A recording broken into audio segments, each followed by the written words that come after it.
Well, hello there, my name is HW, and thank you so much for watching Tone Junkie TV. Today, I want to talk about something that I think is hugely important. We're finally going to settle the battle. Who is better, Tone Junkie or MBritt?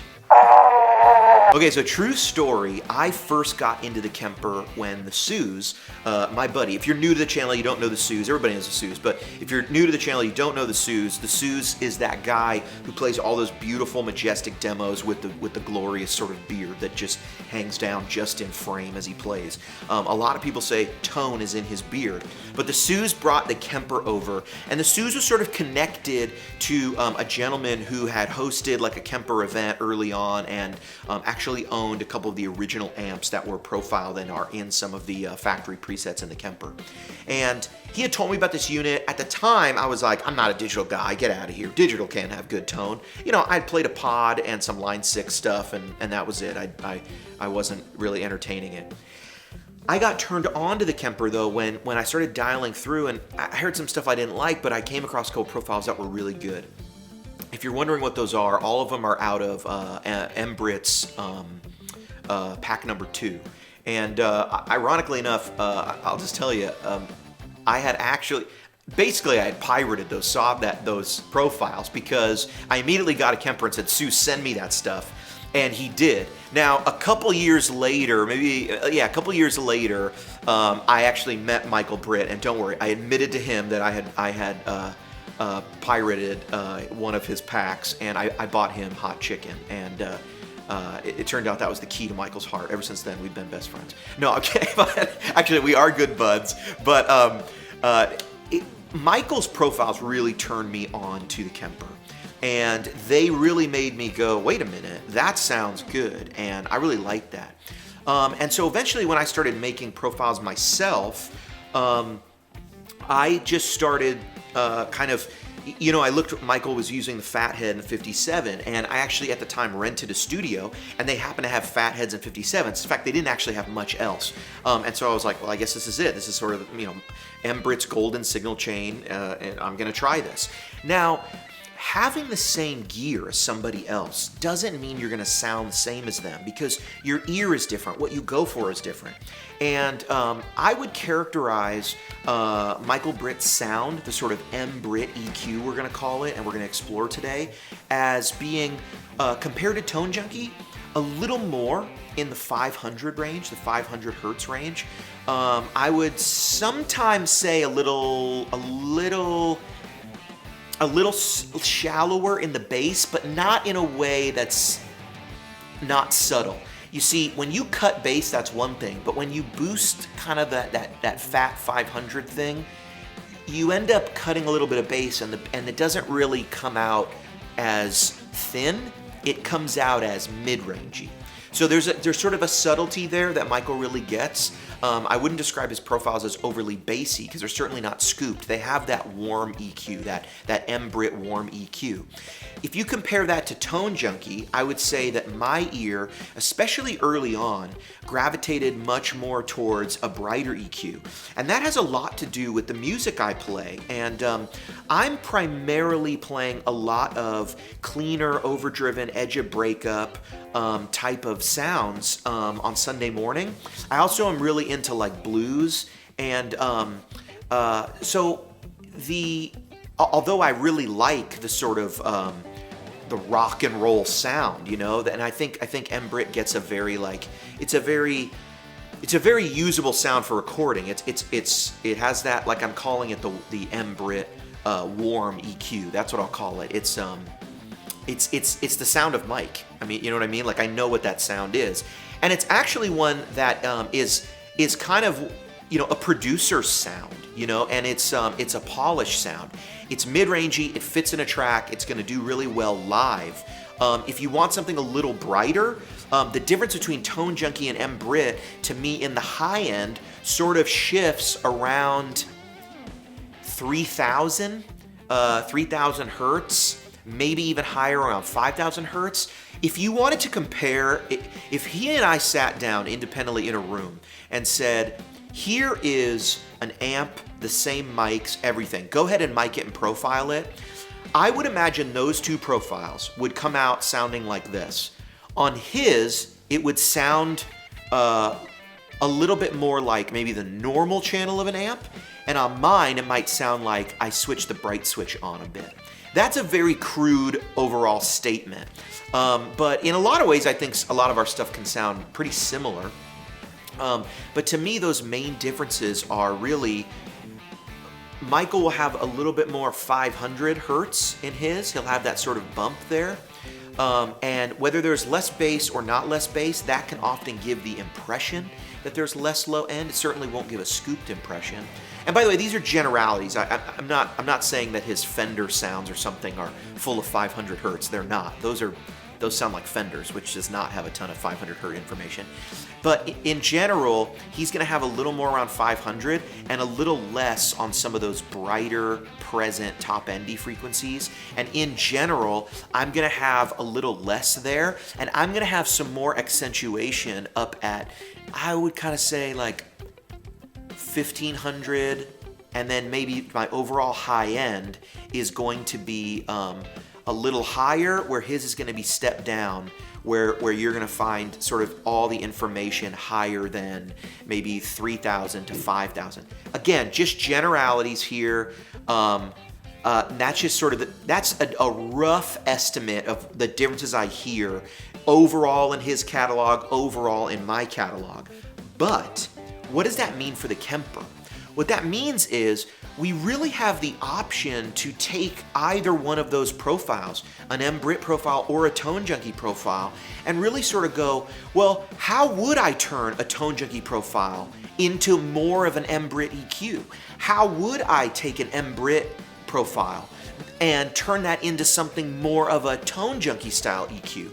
And really what that comes down to is being able to control some of those accents in the profile. How do we actually affect an EQ curve on a microphone to make it feel like we mic'd the amp a little brighter or a little darker? You know, what is sort of the effect that happens when we use the Studio EQ here?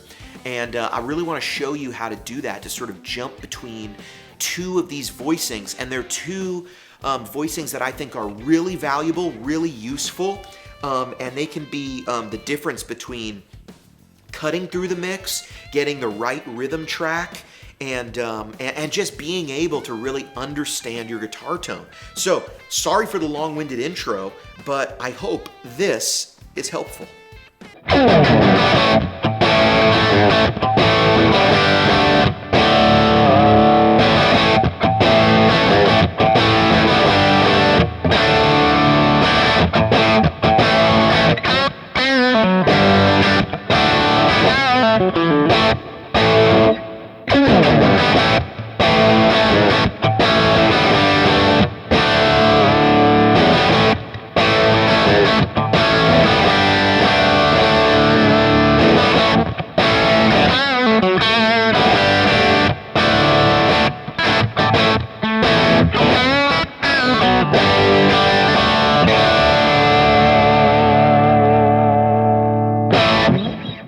So that was my 68 Purple Plexi with G12 M25 greenbacks, the T1221s, you know, the Holy Grail speakers. It sounds great. It sounds big. Now, one thing you got to remember about guitar tones is in isolation, they sound like themselves. What I mean by that is, when you haven't been listening to guitar and then you walk up and you hear an EQ curve, it generally sounds fine to you until you play something else. And when you make the switch, that first thing will immediately sound wrong. So here is my 68 Purple Plexi one more time just to get yourself used to the EQ curve.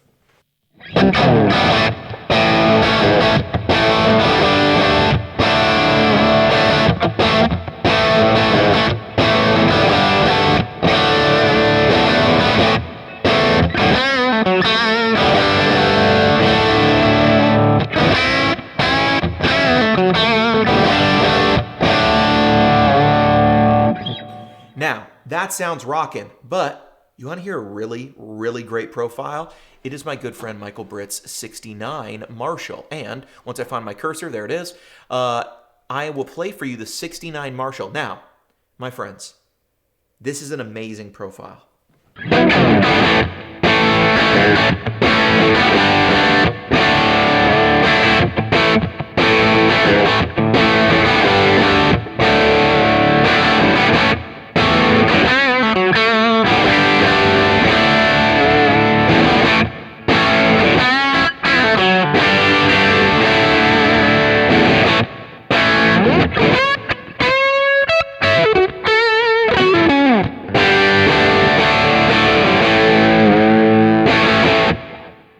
quite a bit different, isn't it? It's fuller, it's rounder, it's bigger. Jumping back to the Tone Junkie profile, we're gonna get like this extra high present top end. It's gonna seem overly present now.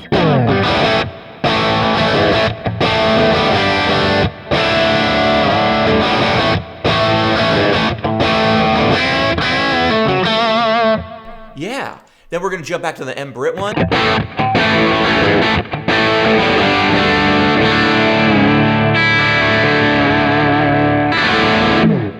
That sounds mid-rangey, cutting. It sounds honky. Honky is the word I would describe for it. That sounds like a guitar ready for a mix. Yeah, that sounds like Nashville, brother, I gotta tell you. Okay, what we want to do here is examine how the profiles are different, and then how are we going to tackle an EQ to sort of dial them in. Well, one thing I noticed is jumping back to the Tone Junkie profile, the bass, right? Now listen to Mbritts bass. You hear that honk. Kind of when I'm trying to focus on the bass frequencies, I still get a honk sound. What that tells me is that there's a significant amount of low mids. 500 hertz is sort of one of those golden frequency bands where that's where the tube screamer gets its honk. In general, Mbritts profiles have a fair amount of that, a good amount of that. And from my ear, it comes from mic placement of the dynamic microphone. I could be wrong. I'm just going on what I know and how familiar I am with my equipment and my mics, and I know that Michael uses similar stuff. So when I hear a lot of that 500, that's where I hear further distance from the cone, maybe even 45-degree angle, not a direct on-axis sound, but an off-axis sound. I could be totally wrong. Me and MBritt, when we get the Kemper show back going, hopefully in a couple weeks, we'll have some talks about mic placement, and we'll do all that stuff. But to note, I hear more bass in the Tone Junkie profile, but really more bass, less bass. I hear a lot of low mid-range content. It's not bass and then scooped out, right? It's bass and it's just a smear of sort of lower mids, right? The other thing is on the high end, that's MBritt. Here's Tone Junkie. So a lot more sizzly presence, Now, when I profiled this amp, and I'm not sure what settings Michael used on his, but these J profiles have the all the plexi knobs at 10. And it sounds to me like either it's the mic placement cutting out some of that high-end sizzle, or is it possible that MBritt was pulling back some of the presence in order to get that warmer mid-rangey tone? It's really impossible to know what effect, what part of the signal chain is having on the overall sound, especially at this point. We'd really just be making it up if we were to guess. But all that to say, he has a good amount of treble. It's bright, but it's not. Oh, that's a Tone Junkie one. That was present, right, and bright. There's MBritt. Here's Tone Junkie.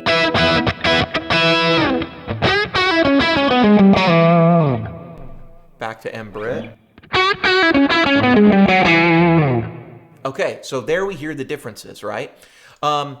Obviously more mid-range in Michael's 69 Marshall 50, 68 Purple Plexi, less mid. I wouldn't describe that as a scoop sound.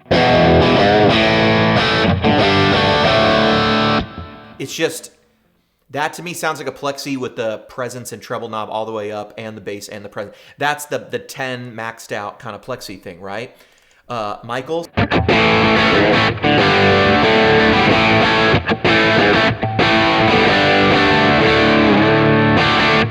That to me sounds like a Plexi, but with more honk, and it's sort of a mix. Maybe I'd call that more of a mix-ready sound. I don't know, to me it just sounds like Michael Britt. I know what those things sound like. So let's jump in and let's add this studio equalizer, and let's talk about some of the things we're doing. One thing is I'm low cutting and not allowing as much super low end to come in. So I'm going to leave this around 100. Here we go. I'm setting it at 93. And over here we have a high cut. So what we're doing is deciding how much high and low do we want. Well, what I heard in Mbritts sound, which is what I'm after now with the Tone Junkie profile, is I want a little bit less lows, a tiny bit less. What I mean by less lows, it's not the amount or the decibel of the low end. It's really I want to make sure it doesn't extend too far down the frequency range. So that's why in this context, I want to bring it up and maybe cut below, pretty much below 100. So I'm going to leave that at 97. It's close enough. And then over here, my high cut, I didn't hear a ton of sizzly high-end presence in the 69 Marshall. Which is an Mbritts 2020 profile pack. So what I'm listening for is, like I said before, somewhere between 3,000 and 5,000 is where that range is probably going to fall from listening to the profile and just knowing kind of where those present sizzle frequencies are. So I'm going to high cut this at about 4,600 hertz. And that's going to give us our overall more limited focused in sound. Now from there, I'm going to do a couple more things. I'm going to boost this 500 range because I heard a lot of that honk in Michael's profile, and I'm going to up that about 3 decibels. I usually start, if I hear a lot of difference, 3 decibels can be a lot, but I usually like to start there and then bring it back if I need less. The Q, I'm widening the Q a bit because I didn't hear like a tube screamer where there's a ton of strong 500 and then cuts at the end. I heard a lot, and I noticed in that bass there seemed to be a lot of low mids, almost high bass. He didn't have a huge deep bass that would get in the way of a bass player. So what I'm doing is upping that Q to 1.7. That's how wide the boost is going to be. So the boost peaks at 538 hertz. And then how wide is that Q? That's the value. How wide is that curve? That's the value of the Q. Then I'm going to boost some high mids as well at 1,800 hertz. And that is pretty high. But to my ear, without that sizzle and without a lot of clangy, trebly frequencies, high mids are how Mbritts getting that clarity that's still there in what is otherwise a very honky profile. That Q is at 0.9, and I'm raising that about 4 dB. Again, this is not exact, and these profiles are not going to sound exact. That's not really the point. I would need a lot more bands if I was going to make them sound exact. But what we can do is get an EQ curve more similar to his. Then I'm using this, that's for mid-range. So we've taken it in with the high cut and low cut, and then for mid-range, we're boosting. Now we're gonna just settle on some high and low here. For my low, so for right here, this low gain and low frequency, and this high gain and high frequency, these do not function the same as these middle controls. These middle controls act as like a boost to boost up certain frequencies and take a Q, or to cut them out, right? So this is how we can sort of shape our mid-range, but our high and low, what we're actually doing with frequency is we're picking a pivot point, and then from there, if it's low, from there lower, and then from that pivot point higher, so the high frequency and the low frequency picks the pivot point, and then we choose if we want to make everything else from that point higher or lower. So I'm actually boosting a little bit of bass here, but if you notice, my frequency is at 260. This means that's like a pivot point, right? And so I'm pivoting at 260 and I want more bass after 260, but I'm cutting it down at 97. So it's really in that 100 to 250 range that I'm getting a little boost in the low end. And then I'm choosing a pivot point at sort of 4,100 hertz, and I'm bringing down the high end after that. Also, because I'm cutting my high end, my high cut right here is 46. We got to remember there's still information above 46. We're just lessening it. Okay, enough talking, HW. How does it sound? Tone Junkie profile before sounded like this.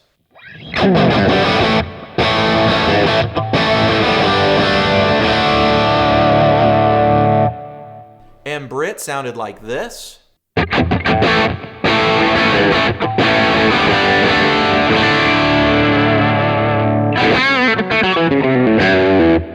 And now back to the Tone Junkie profile, but with the Studio EQ engaged now, it's going to sound like this.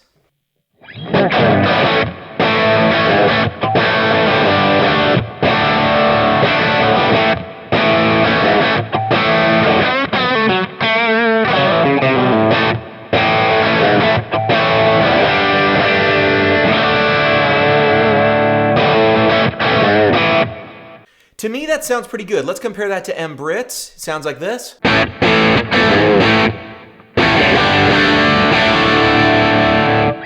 Tone Junkie.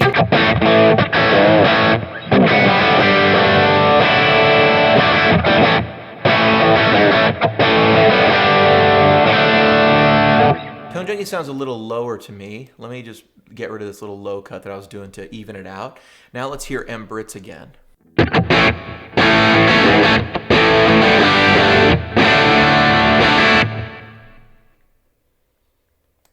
Now the Tone Junkie.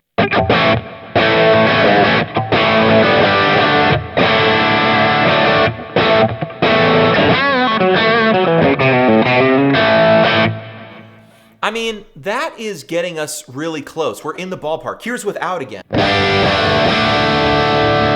Here's with. Here's MBritt.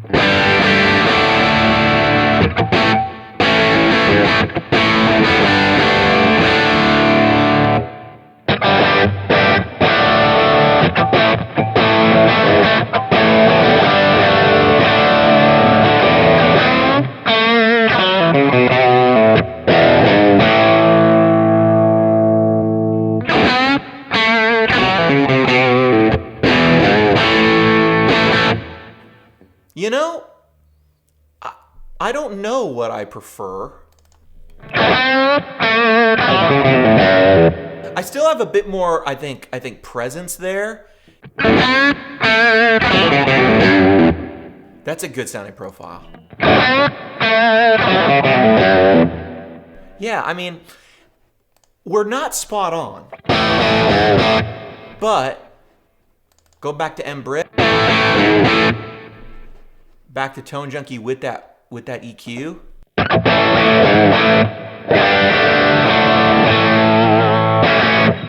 We're not spot on, but we're close. We're closer. We're close enough that if you put those sounds in the mix, you would just be like, oh yeah, that's that same EQ. Or if you had a profile where it sat well in a track, or you used it on here or there, whatever. You know, if you got one that sort of works as a rhythm sound, or one that works as a lead sound, or one that works well with a Les Paul, and then you've got the other one, you know, the Tone Junkie one, adding this thing gets you in the ballpark. And I think that to me is really interesting. And it really goes to show how, you know, we're not really profiling amps here. We're profiling signal chains, and we develop those signal chains using our own ears. So I'm going to put this profile, I'm going to call it the Wannabe EQ, and I'm going to put it in Tone Junkie Tone Tools. And I highly recommend you go check out MBritt's 2020 pack. It is one of the great Kemper packs of all time. Well, there you go. I hope that's been helpful, and I hope that helps you understand, you know, how to listen to maybe one profiler's sound versus another profiler's sound, and sort of decode what's making these sound different. What is the characteristic of this sound over this sound? Now, is it time to throw away all your Tone Junkie profiles or throw away all your MBritt profiles? Probably not.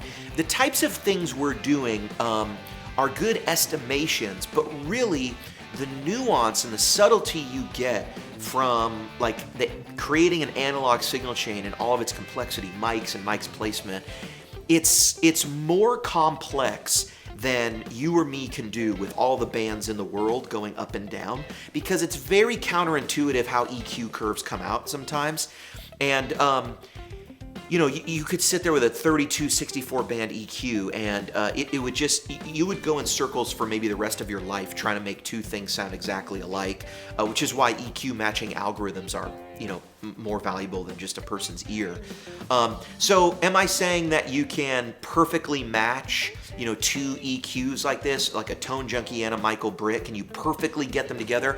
Probably not. But if there's a profile that you like and you go, you know, I like this thing, but I'm playing on my Sunday morning gig, and I'm finding I want a little more brightness. This will hopefully help you brighten, you know, some stuff up. Or if you find, gosh, you know, the more I turn up the gain, I'm not finding the EQ that I really want for my gorgeous singing lead tone.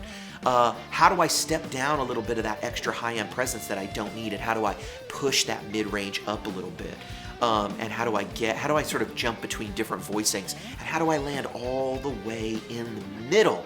My gosh, if you understand this stuff and you really get well versed at practicing it, you can just pull out tones and sit things in the mix, and you will feel free to make your sound.